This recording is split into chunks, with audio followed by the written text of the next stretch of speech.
Some riders aren't escaping traffic, they're escaping something deeper.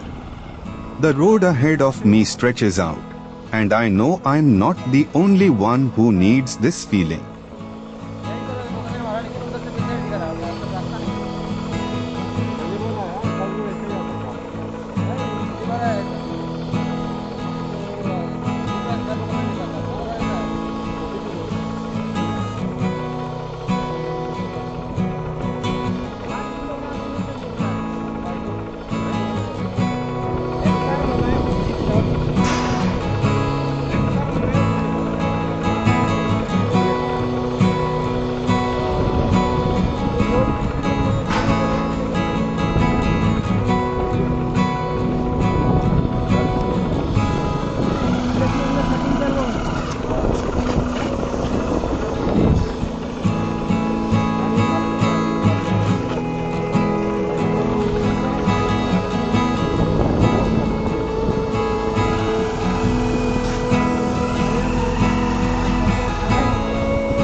The bike doesn't ask questions.